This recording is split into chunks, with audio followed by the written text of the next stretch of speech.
Nicholas Bornos of Capital Inc. I would like to welcome you to the current session. We have got a very interesting and very busy and fruitful day today with lots of very interesting discussions. But this one, I think, is particularly different and interesting. We have the great pleasure to have with us four people who are literally industry veterans in terms of experience and insight. So I'm delighted that they have joined us on this panel to have a roundtable discussion about the past, the present, and the future. All of them have had a very long, distinguished, and successful career in shipping, and they know this business inside out. So, recording in progress. Not only the Norwegian side, but also the global side. So I would like to welcome Kristin, Harald, Herman, and Peter. And without any more delay, I will turn it over to Harald to moderate the panel. And again, thank you very, very much. Thank you very much for that introduction, Nicholas. So let me see here. I will try to share the screen. Can you see my presentation now? Oh, there, I guess it is. You can see it, guys? Kristin? Yes. Very good. Okay, so let's get going. So the topic of today is Norwegian shipping in a changing world, past, present, and future. So with what Nicholas referred to as industry veterans on the panel, let's start with the past. So with a long coastline and rough conditions, Norway has been a dominant force in shipping since the Vikings were running the show. We have tried to identify some of the factors that have contributed to Norwegians' past glory days in shipping. And I think the first factors is like risk takers, hardworking people. It starts with the people. We had some real risk takers and adventurers that were playing hard in the global market. And Peter, you have been involved in shipping in the global and Norwegian market for decades, almost since the Viking Age. I guess you have worked with a lot of these Norwegian risk takers over the years. So how will you characterize these people you have worked with? What has been like their factors for success and their drive? Peter. No, I think that obviously it boils down to a lot of passion for the business, and I think historically good commercial instincts. And I worked together with Mr. Fredriksen for many years, and I also worked with the Ofer family for many years. And both these families are very passionate about shipping. But what I found interesting was that the Ofer family was very disciplined, cost conscious, bought low, paid down their debt, and made sort of a consistent 20% return, you know, since the early 70s, with relatively low debt. Whereas Fredriksen, he took high risk.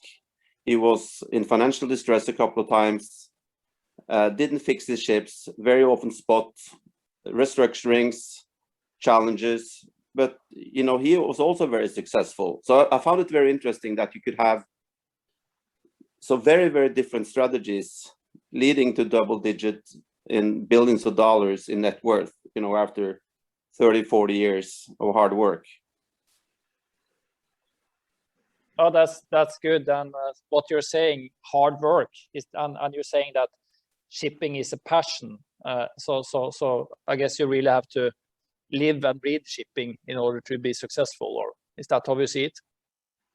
I think so, and I think it's very much, at least traditionally, when you go back to the 70s and the 80s, it was very much a 24/7 business. It was very much a lifestyle. I think you had very colorful characters. I think more transactions were done in bars and restaurants than today. Now we are on Teams, and it's a much more sort of industrial approach to shipping and the financing and so forth. So it was much more of a buccaneering period. But even if you had these more flamboyant characters, it didn't mean that they were not serious about their business or that they weren't, really intelligent and tough in negotiations. And I think you find a lot of that today as well. So I think the style has changed, but I think the engine driving the profitability and the need for the people who achieve success is still very much the same. So the form might be different, but the content is quite similar. Well, that's a good point. Herman, why do you think all these Norwegians got attracted into shipping in the first place? Was it the war stories and what Peter here is talking about, signing deals in bars and restaurants, all the traveling, lunches and parties that attracted, or what attracted you, and what do you think have been like the attraction, what has brought all these people into shipping over the years, and Norwegians in particular? Nothing wrong with long lunches, Harald. But I think in a way, we have to take a step back. We have to remember where Norway was coming from before the oil really hit us in the 60s. I think apart from shipping, it has been a fairly domestic and introvert economy. While shipping had this certain flavor, being truly international, and you could do business with other cultures, traveling abroad. And on top of that, I think Norway was well respected. I mean, if you were in shipping, you had kind of some respect abroad if you were Norwegian. I remember when in my early career, I was working in the Thorvald Klaveness group. And the late Thorvald Klaveness, he said that, birds, while flying out, they will come home with food to the nest. And it was kind of, we traveled a lot, all over the places, to countries I hardly heard about before I started in shipping, to try to dig out business, being creative, and being a Norwegian. I think when I told that to people, friends working in real estate or whatever they were doing, that it was more exotic, I would say. And so if you were a bit adventurous, shipping was really it. Why I joined, that's kind of my grandfather and my father, they were in the shoe production business. Can you imagine being competitive? Just an illustration of Norway was from this kind of the 50s, 60s and early 70s, and again before the oil, in a very labor-intensive industry. Norway was extremely competitive, and that was obviously not very sustainable through the 70s. So I had to kind of dig out new ground. So then I always had this romantic kind of perception of shipping and everything related to maritime industry. So it was, and when I kind of started in the late 80s, I was really hooked. End of story. Oh, that's good. That's a good perspective, Herman. Thank you for that. Further down on the list, in terms of success factors for the Norwegian shipping industry, we have access to capital. We had banks and the capital markets in Norway have had like an extremely strong position on a global scale. Kristin, you have been heavily involved in this and has had a strong position in this market. Why has Norway had such a dominant position in providing capital to the shipping industry? Has the business been so profitable for the banks, or what is the reason? It was until we started calculating risk. But so you didn't take risk into the equation in the old days. So that's no. It was just nominal numbers. That was the fascination. When some of us started in the 80s, it was only international banks in Norway. It was the Manihani, it was Chase, it was Hambros, Citibank, other Germans. And the Norwegian ship owners didn't want to deal with the small Norwegian banks. But then in the late 80s or mid 80s, late 80s, shipping market went south as it does regularly. And international banks didn't really treat the ship owners that well. So I think they felt that was not in a way fair. And then they saw the need to start also working with the Norwegian banks. So I think that in combination with Norwegian banks becoming larger, saw this as an interesting business. And as Herman said, shipping was, or the maritime sector, that was very much shipping at that time, was the only global international export industry. So for the banks, this was really an interesting business. And these were the most sophisticated clients of the bank.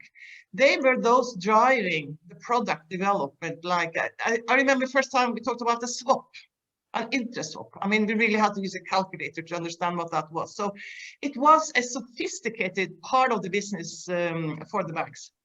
And with that strong foothold the Norwegian ship owners had, it was natural for the banks to follow them then out in the world. So I think that is where it started. And then some international banks drew back a bit after the downturn in the 80s, and the Norwegian banks and the Scandinavian banks had more of a market to go into. In that same time, you had some of the financial houses coming in, like Pareto, you had Sundal Collier, you had some of these starting financing and starting project houses.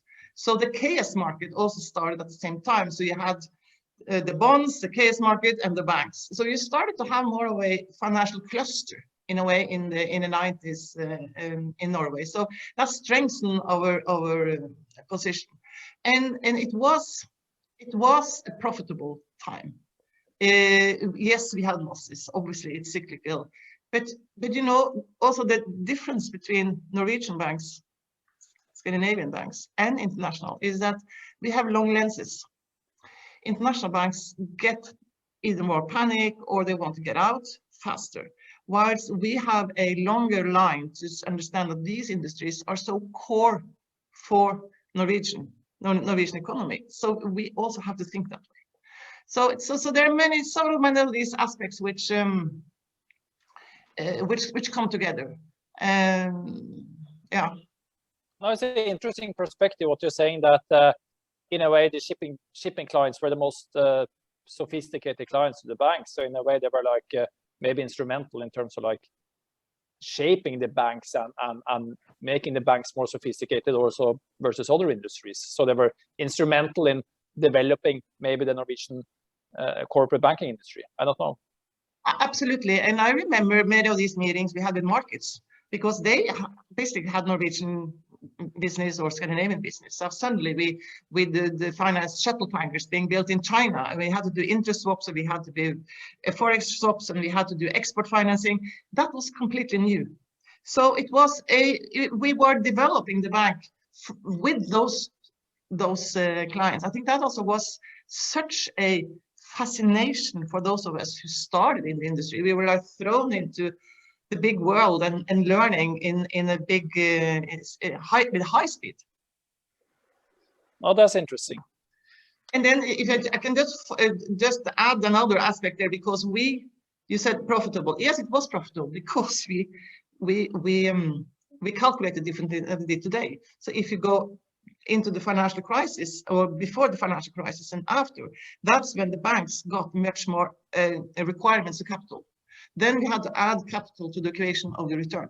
So risk-rated return came much, much bigger to the table.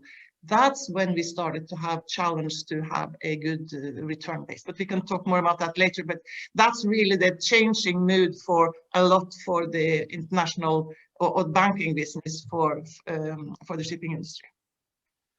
Thank you for that, Kristin. Further down on the list on the key factors, we have listed technology leadership.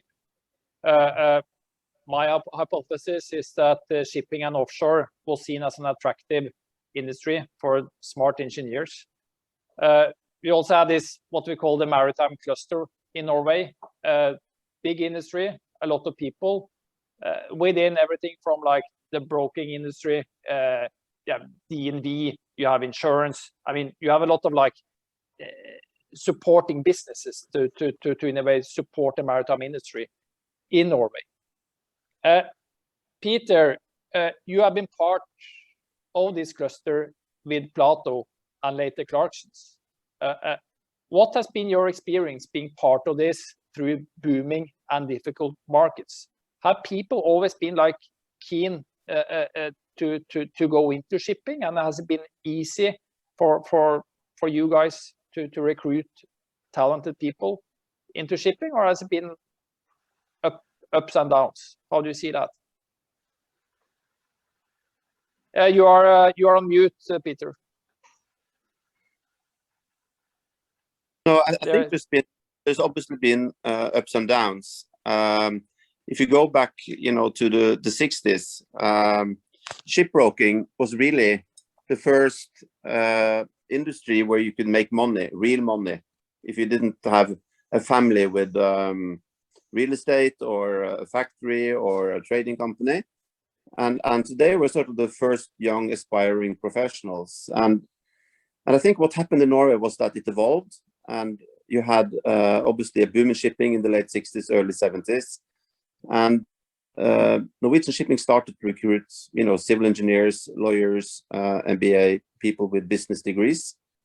And so it became, in Norway, let's say, a very prestigious industry to work with.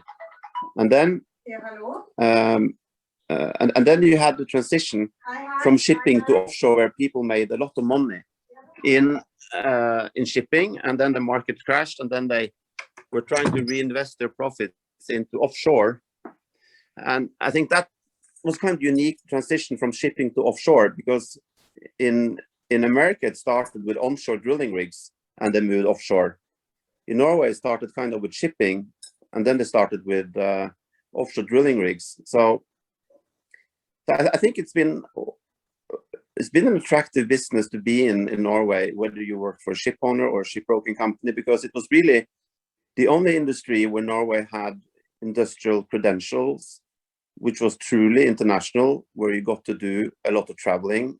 And I think it's sort of it's a unique thing in Norway to a large extent. And again, we see also in Norway with the shipbrokers, which are on average highly educated, whereas in the rest of the world they tend to on average have less education. So I think that has created lots of positive dynamics in our industry. Well, that's good. Let's spend some time on let me see here if you can swap slide. There you can see the next slide now, yes. So now we have spent some time on the past. Let's spend some time on the present. And here on the present, we are in a way also including the past like 5 years up until today. And my personal feeling is that shipping in Norway the last few years have been in kind of a downward spiral. Maybe Norwegians have preferred a more like comfortable life in their cabins rather than going full steam in the shipping business, living and breathing shipping 24/7, traveling around the world. Maybe not been that much of that lately. And some of the banks are scaling down their shipping business.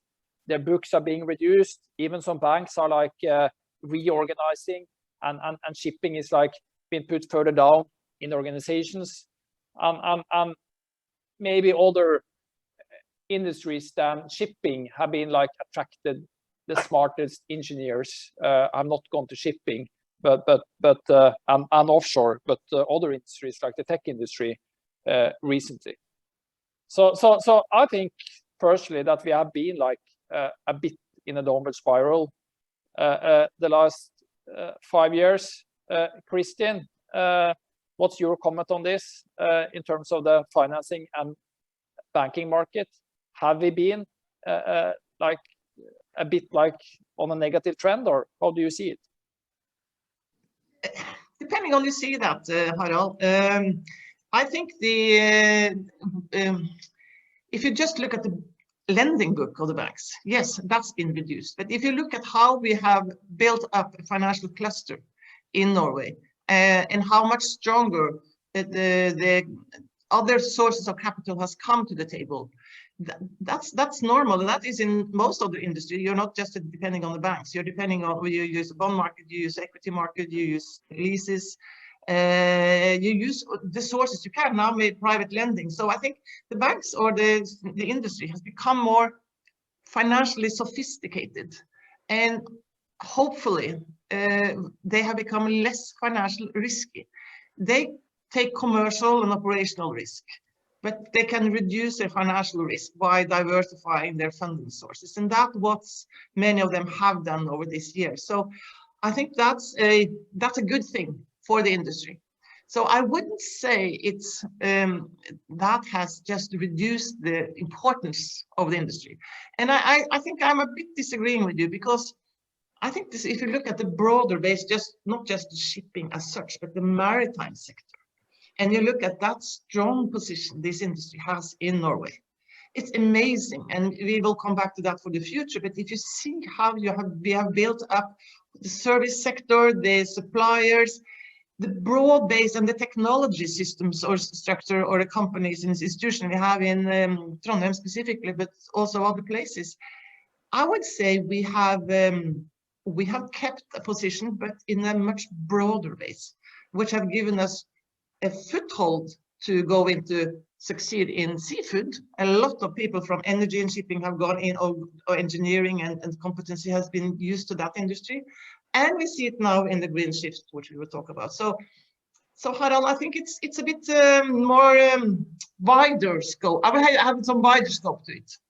Yeah, no, I see that. Maybe my perception is also a bit like driven by, obviously it's been a bit challenging markets, and you're talking about the broader maritime sector, and obviously for the offshore piece, oil and gas supply vessels has been pretty rough, to put it like that, the last 5 years. So that's maybe also like flavoring my perception a bit. Yeah, and if I just can have one comment back to that, because by having this broad base, we can more easily come back when the times are good again, because it's not just like one narrow part of the industry. We have a much broader base. So yes, we have downturns which are really heavy, but when we see the opportunity coming, we have the resources. What's your take on this, Mr. Billung?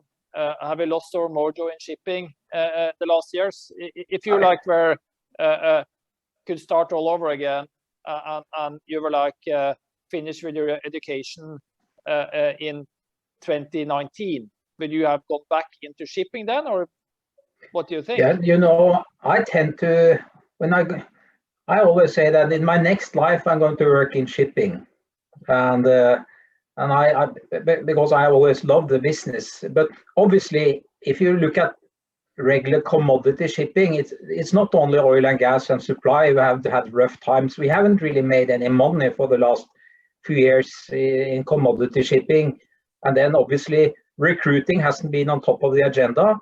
But as Kristin says, we have a platform, and I think and people have to.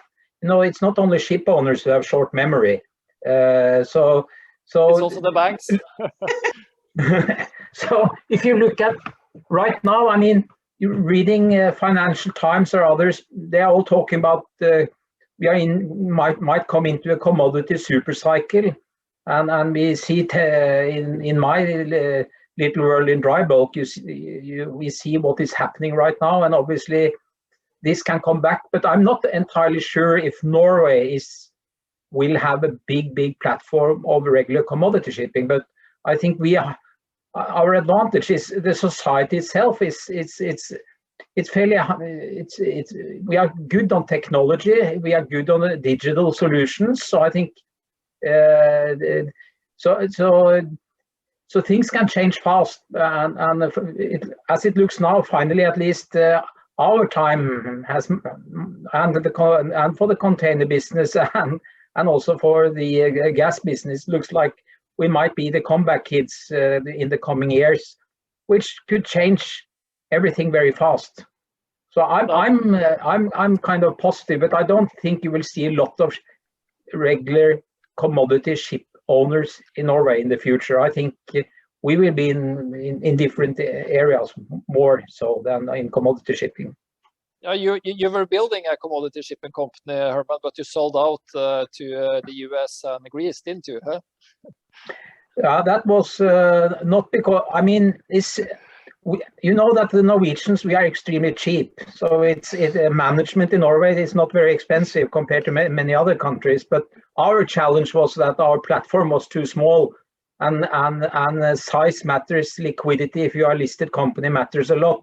So today, looking in the bright light of hindsight, I think that was a good decision to be part of a bigger platform, it's international business, and we have seen through the pandemic where if you are sitting here, there, and wherever we are, it works.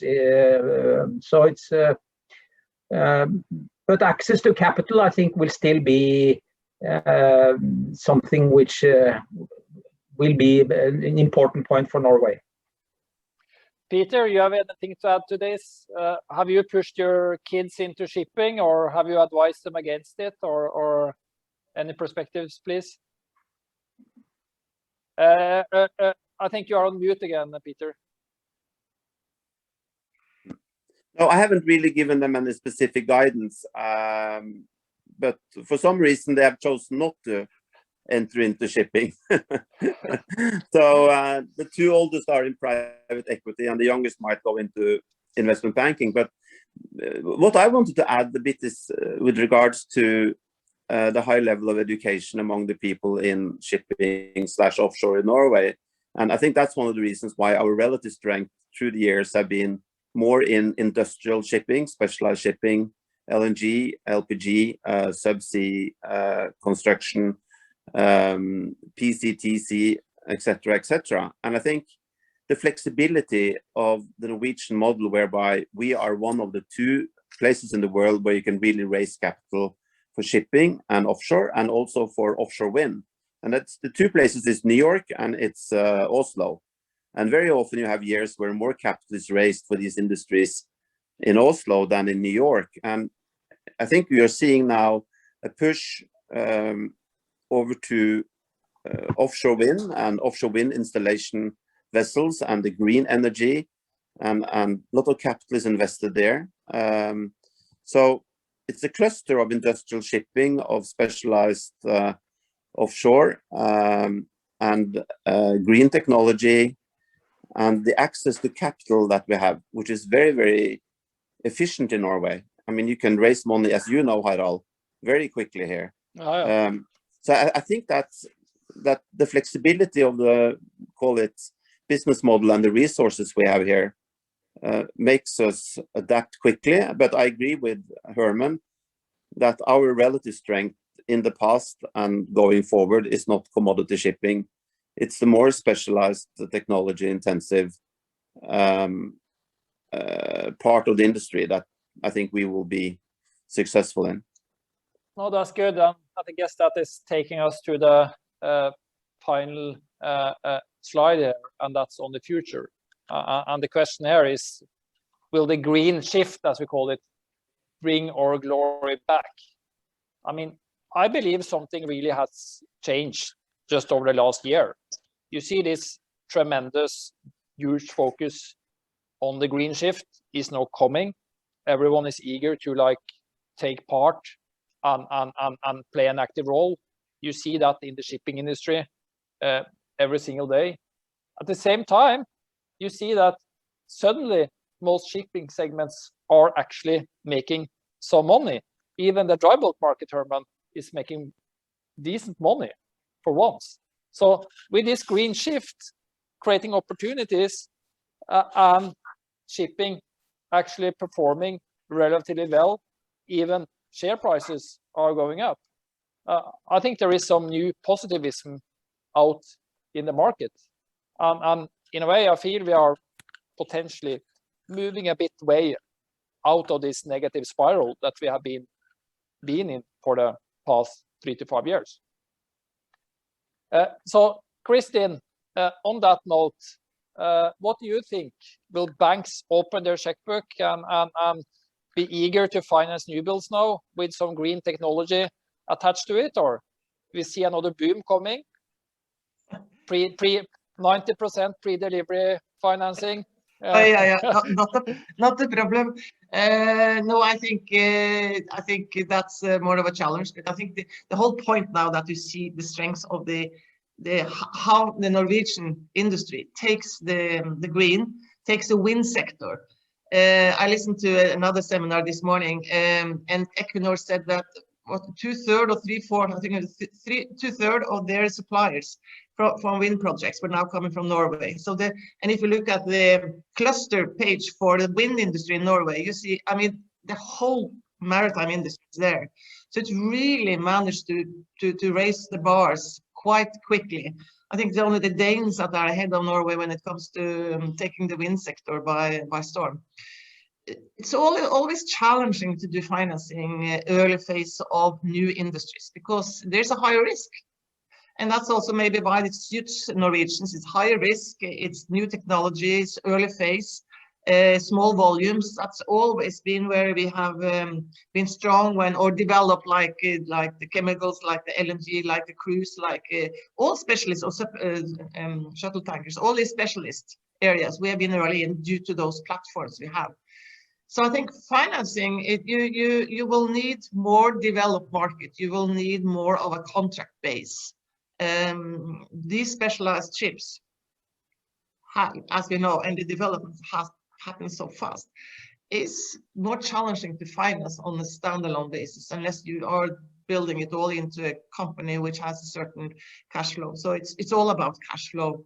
So I think this is more for either for equity base or for direct lending, but you will find capital. It's just that you have to structure it differently than all based bank lending. So and I think all banks also want to go more into the green. So I'm certain the capital is coming in. It's more a matter of how to structure it in a way that you get an acceptable risk. Yeah.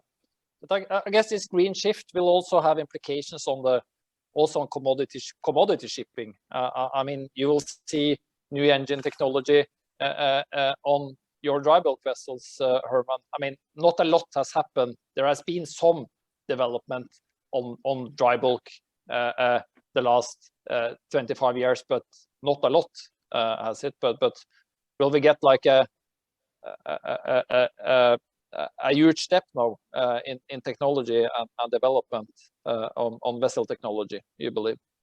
Indeed. I mean, one point is obviously that all the uncertainty related to the fuel of the future is refraining owners from ordering right now, at least in my space, because there are a lot of uncertainty. I mean, this is not limited to Norway, but I think that what is happening particularly on the carbon front will be the biggest shift we will have, which is not, as I said, not limited to Norway, and we should not do that as a threat, but as an opportunity. And the big serious players should applaud it, what is happening, because and you will have massive changes. And then coming back to Norway, there are a lot of things happening here, more on the short sea and in the ferry business. And again, I think we are in a position to use our technological know-how to develop things, whether it's battery, ammonia, hydrogen. So there are a lot of things happening, but a lot of uncertainty right now. But there are upcoming meetings in IMO. It will be very, very interesting on particularly these carbon indexes, carbon tax. What are we exposed to? We don't really know at the moment, but at the end of the day, I think it could be the cargo owners who will be setting the agenda, not necessarily IMO. I think both EU, you have a new administration in US. There are so many things happening at the same time. We have targets to meet, which for 2030, 2050, then hopefully I will be retired by then. But in 2030, I mean, things are happening so fast, and new rules we have to adapt to, and will have an impact on the entire industry already from 2023. And there have meetings, intersessionary meetings in IMO as we speak, and very heated discussions on where we are going. And I think in a way IMO could be in the backseat, because you have politicians out there who have much more higher ambitions than. So this is going to be the biggest kind of revolution, and then hopefully, and I believe so, given the way we are put together in Norway, I think we could be on the forefront on that as well. And there are a lot of things, interesting initiatives happening right now. Oh, if I can give a comment to that, Harald. Yeah. And as you said, yes, it's a cargo, it's charter, but I think, to be honest, I think the capital in all the broad sense really are driving also the sentiment for the industry, not just the banks. It's also all the investors and the private equity. They have a much higher profile and stand on the issue, which is also pushing the industry faster than we thought would happen. Yeah, and I guess the whole maritime cluster in Norway are like, I guess we'll see this green shift as a new opportunity and are fighting for business. I guess, Peter, if you're a good broker today, you are running around with new concepts and technology, trying to get close to the people developing that technology and trying to convince some ship owners to order a few new builds here and there. I guess the whole broking industry will spend a lot of time to be on top of what's happening here with all the new technology and opportunities in the green shift. How do you see that, Peter?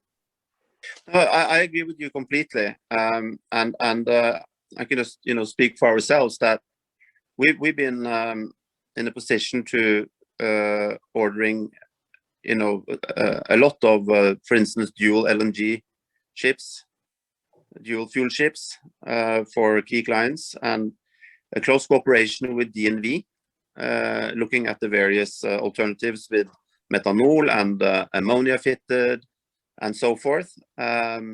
So I think that if you're going to be a cutting edge broker today, you really need to be in the forefront of, call it the carbon capture, the green shift, and be able to speak intelligently both with your clients and with financial investors on this subject. And I think also, like Herman was alluding to, that this is obviously a factor that has decreased the new building orders, except for in container.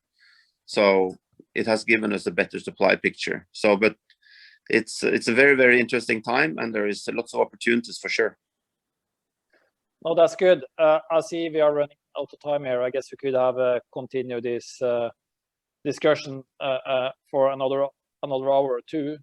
So I think just to sum up, I guess our conclusion is that we believe there are some good years ahead for shipping in Norway, and that this green shift is really an important factor to like re-energize the Norwegian maritime cluster, and hopefully we will see Norway even getting stronger and building a stronger position than they have today. And obviously it helps that ship owners are making money today. Banks see that their credits looks pretty good, and even the equity investors are getting a dividend here and there. So it all looks better, and the good thing in shipping, most people have a very short memory. So I guess the only way is straight up now from here. Let me conclude by saying that this was an amazing discussion. Thank you so much. I mean, you bring so much depth and insight and uniqueness. So thank you very, very much for sharing all that with us. I wish you a wonderful evening, and I look forward to the next time. Thank you so much. Thank you Thank for you. being invited. Thank you. Thank you. Bye-bye. Bye-bye.